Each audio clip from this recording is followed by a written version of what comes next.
হরে কৃষ্ণ।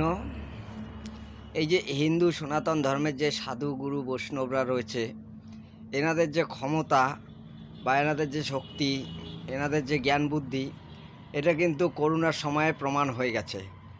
কারণ করোনাকালে ডাক্তার বা চিকিৎসকেরা যে সমস্ত পরামর্শ দিয়েছিল এই সাধারণ জনগণের জন্যে, এই সমস্ত পরামর্শ কিন্তু হিন্দু সনাতন ধর্মের যে সাধু সন্ন্যাসী ব্রাহ্মণরা রয়েছে, তারা কিন্তু অনেক আগের থেকে প্রচার করছে, বা তারা কিন্তু এই নিয়মগুলো মেনে চলার কথা বলছে সাধারণ জনগণকে।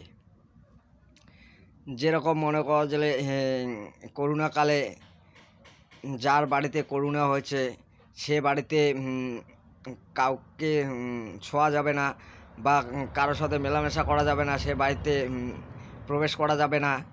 এই যে নিয়ম নীতিগুলোর যে কথা বলা হয়েছিল, বা কাছাকাছি কথা বলা যাবে না, দূরত্ব বজায় রাখো, এই যে নিয়ম নীতিগুলোর যে কথা বলা হয়েছিল করোনাকালে, এটা কিন্তু সাধু সন্ন্যাসী ব্রাহ্মণদের চেয়েও কিন্তু আরও ভয়ানক ছিল।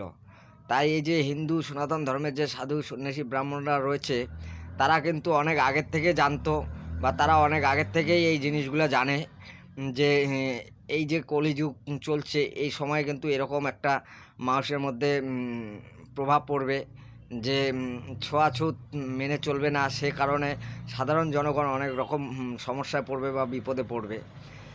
তাহলে এই যে সমস্যাগুলা, এই যে প্রচারগুলা, হিন্দু সনাতন ধর্মের সাধু সন্ন্যাসী ব্রাহ্মণরা এরা কিন্তু অনেক আগের থেকেই এই জিনিসগুলোকে প্রচার করছে।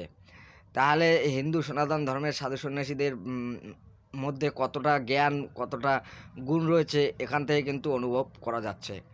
এতে কিন্তু হিন্দু সনাতন ধর্মের সাধু সন্ন্যাসীরা সারা বিশ্বকে বা গোটা পৃথিবীকে বুঝিয়ে দিয়েছে যে তাদের কত বড় ক্ষমতা রয়েছে, বা তাদের কত বড় জ্ঞান রয়েছে, গুণ রয়েছে। তো হরে কৃষ্ণ। আমার কথা যদি কোনো ভুল ত্রুটি হয় ক্ষমা করবেন।